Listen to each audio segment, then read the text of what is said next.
மக்கள் மொத்தமே அட்டென்ஷன் அங்கே இருக்கும். இவர் எதிர்த்து நிற்கிறாரா, அப்போ இவர் தான் ஜெயிப்பார்னு சொல்லி ஜெயிப்பாருன்னு மொத்தமே முடிவே பண்ணிடுவாங்க. நேராக அந்த டிசிஷன் எடுத்துருவாங்க. ரெண்டாவது ஓட்டு போடுறதுங்கிறது ஜெயிக்கிறதுங்கிறது ஒரு அரசியலில் முக்கியமான ஒரு இடத்துல உட்காரும் போகும்போது, இப்போ இதுக்கு முன்னாடி நமக்கு கொரோனா ஒரு காலம் வந்துச்சு. அந்த கொரோனா காலத்தில் அதீதமான திறமை இருந்தால் தான் அதை அதிலேருந்து வெளியே எடுத்துகிட்டு வர முடியும். அதெல்லாம் மக்கள் எதிர்பார்ப்பாங்க. ஏன்னா கொரோனா மாதிரி ஏன்னா அரசியலில் முக்கியமான பதவியில் உட்காரும்போது அந்த காலகட்டத்தில் முக்கியமான இந்த மாதிரி திடீர்னு உள்ளே வரும். ஏன்னா கொரோனா வரப்போகுது எப்படியோ அப்படின்னு சொல்லி யாரும் எதிர்பார்க்கல. சடனாக வந்துச்சு. அதை தீர்மானித்து அது மக்கள்கிட்டேருந்து நல்லபடியாக அதை வெளியே கொண்டு வரணும். அதுக்குன்னா அந்த திறமையை இருக்கான்ட்டு மக்கள் செக் பண்ணுவாங்க.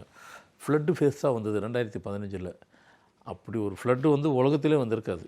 என்ன சொல்கிறாங்க, பல 100 வருஷத்துக்கு முன்னாடி வந்தது இந்த மாதிரி ஃப்ளட்டு, அதுக்கப்புறம் வந்திருக்குன்றாங்க.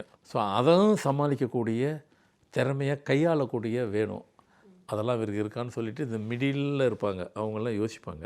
வெறும் அரசியலையும் சினிமாவும் ரெண்டுத்தையும் மிக்ஸ் பண்ணிவிட்டு, சினிமா மாதிரியே அரசியல் மாதிரியே சினிமாவும் ரெண்டுத்தையும் மிக்ஸ் பண்ணி ரெண்டுத்தையும் கலந்து பேசுனா ஒத்துக்க மாட்டாங்க.